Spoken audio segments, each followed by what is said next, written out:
I suppose I really made the decision to join the friary. Well, before that, maybe say how you know me. Oh, yeah. Do you want me to say you or to say Bill? You say Bill. Alright. Bill and I met, were introduced to each other in Lexington, Kentucky. You don't have to sound so formal. Well, I have to recount it. Okay. We met in Kentucky, in Lexington, and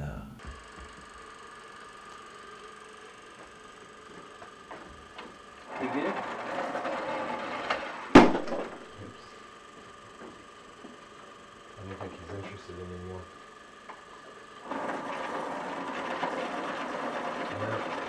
Bill had been playing music for a long time, and I think had relocated back to Lexington.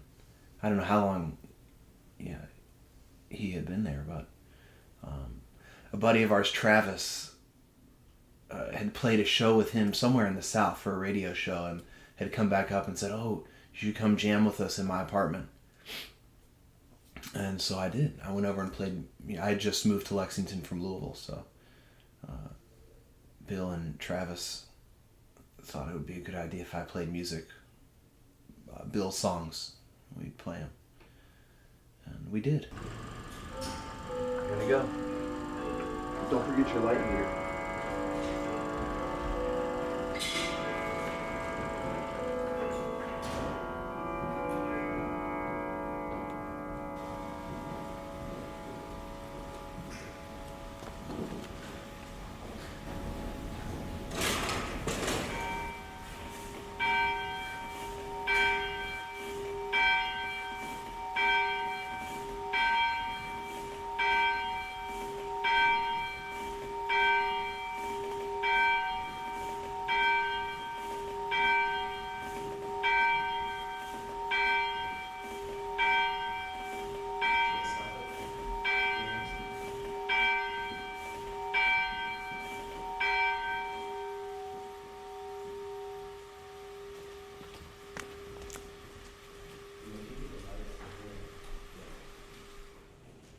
When I decided to join, you've got to write a biography, your life story, basically,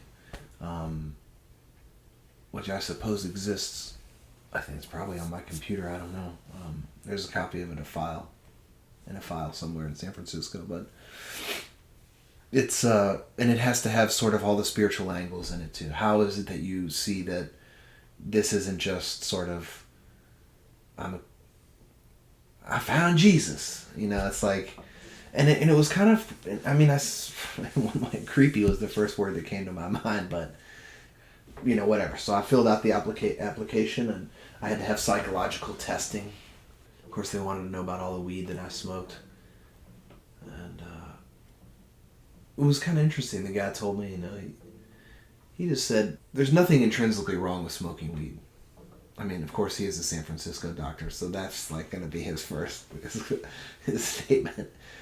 But he said, if you really want to, if you're trying to seek something within you and to recognize something that's outside of you, that's greater than you, you're going to have to remove as many obstacles as you can. Except when you live on a farm, I mean, you don't.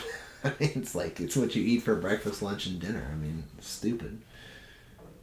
And but I was certainly not bummed out about getting rid of that out of my life. But they want to know about that stuff. They want to know about your sexual history, which was kind of weird. I'd never counted my partners before, and I decided, hey, I might as well give that a shot too. That's why I did that. And I mean, I don't know what active or not active is in terms of sex, but for whatever it was worth, I remembered every single person's name. And I actually realized that in any of the cases, I could have a civil conversation with any of those people. There's no hard feelings between any of us, so that was kind of a nice thing to realize. So if there's just a problem with in those two visions. Well, Max, let's put it this way. It doesn't sound like it's good. This is towards the end. Yeah. I like these shots though. I mean the light anyway. That's a little weird to me. But Do you remember dropping M&Ms on the floor? Mm-hmm. That font's horrible.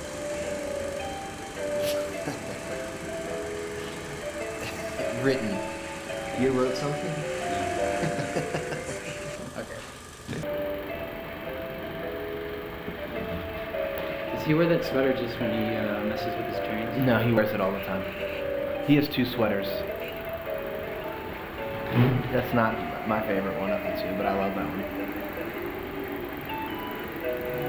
Does he have big holes in his pants like he does that sweater? No. Where his nuts hang out? No, but he has been known to have that happen before.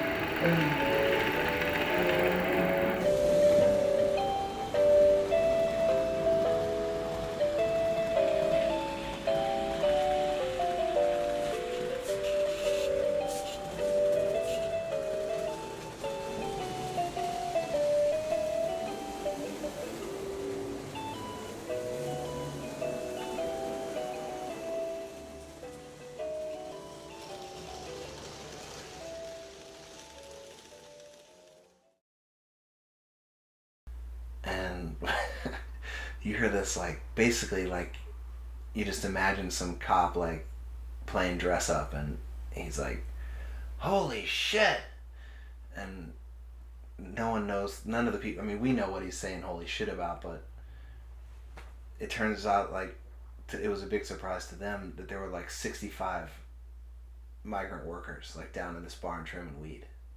Like a ton of weed. I mean, I don't mean like when you say, hey, a ton, like, yeah, a lot. I mean like a ton. Like we were weighing it. It was a ton of dried weed.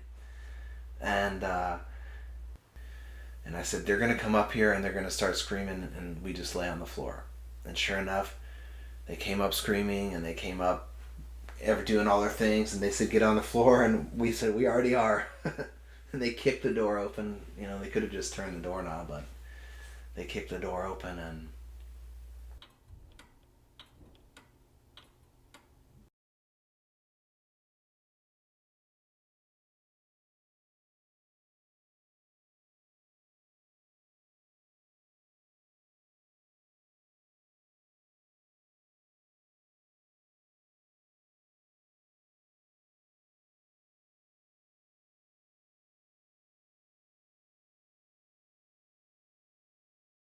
Disculpe. Este es un filmista documental. Está haciendo una filma de nosotros, los hermanos. Con tu permiso, él va. Esa es una nueva receta para. My dad is a Western actor. Really? Yeah. John Ford. Lots of John Ford. No, wait, what were we?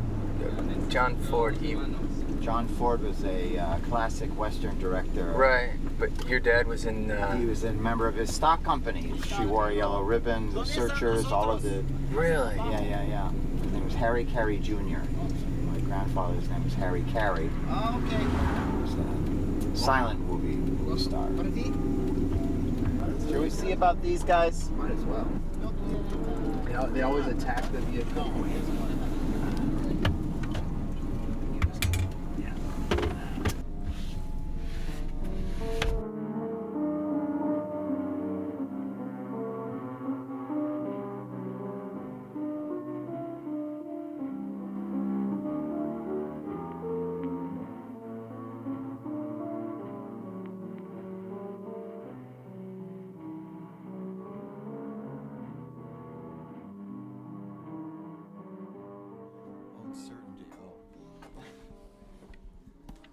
I like the part about the Revelations.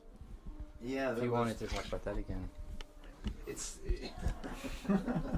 well, it would be a little hard to recreate it with all of its fervor that we felt in the car on the way over.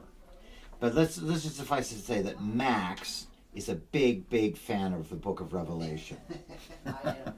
With all of its bizarre and misanthropic imagery.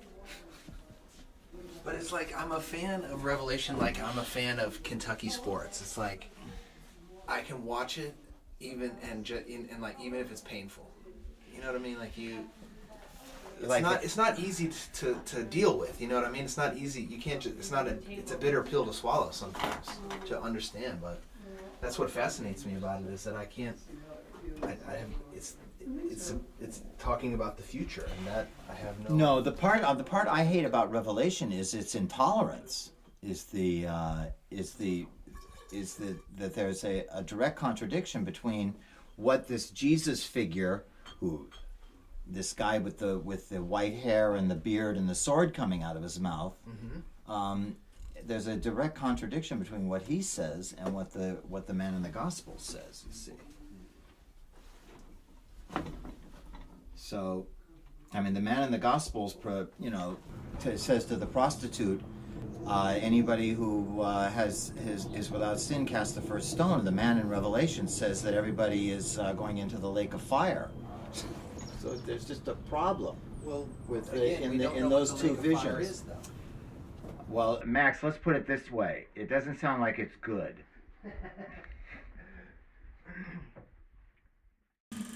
The night on earth no longer needs the one white street globe light as the light it is in heaven. Give us this day, and a Friday 13th, August 71, at that. Our daily bread and breakfast, product 19, an egg, perchance the hin fruit, food and symbol. And forgive us our trespasses too numerous to name, as we forgive our debtors. Are you ready? I'm ready. It's pretty short, right? Yeah, it's just 4 lines. Okay, ready? Okay. Here you go. Whence did all that fury come? From empty tomb or virgin womb? St. Joseph thought the world would melt, but liked the way his fingers smelt. It's William Butler Yeats.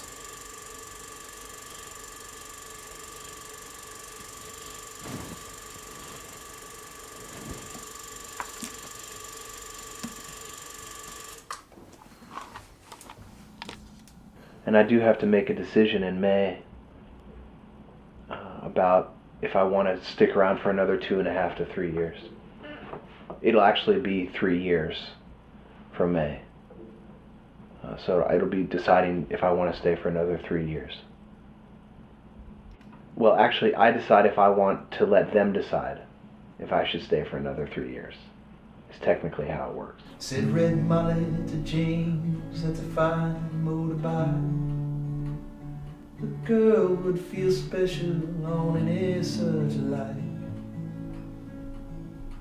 Said James to Red Molly, well, my hat's off to you. It's a Vincent Black Lightning 1952. And I've seen you at corners and cafes, it seems. Red hair, black leather, my favorite color scheme. And he threw her on behind into Box Hill, they did ride.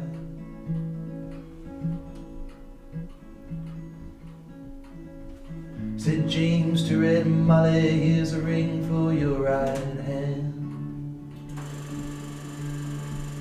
But I'll tell you in earnest, I'm a dangerous man.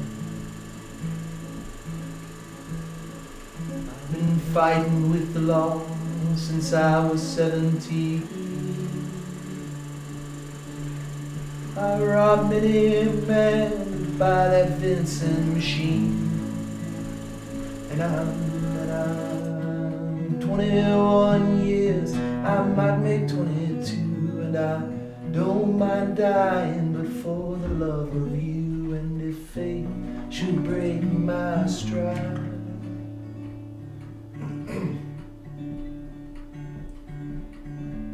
well, I'll give you my Vincent to ride.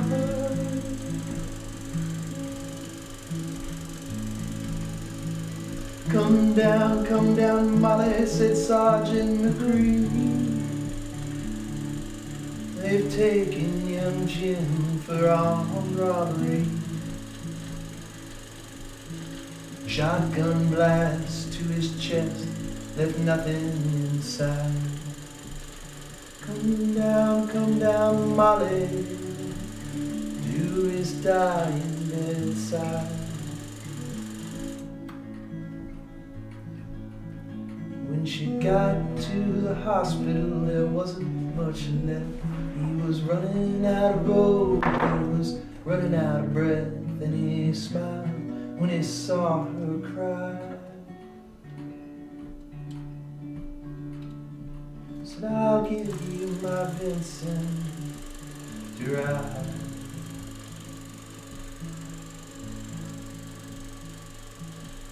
Said James, in my opinion, there's nothing in this world beats a 52 Vincent and a red-headed girl. Nortons and Indians and Greaves won't do. They haven't got a soul like a Vincent 52. So he reached for her hand and he gave her the keys. I ain't got a further use for these. I see angels and Ariels in silver and chrome, swooping down from heaven, carry me home.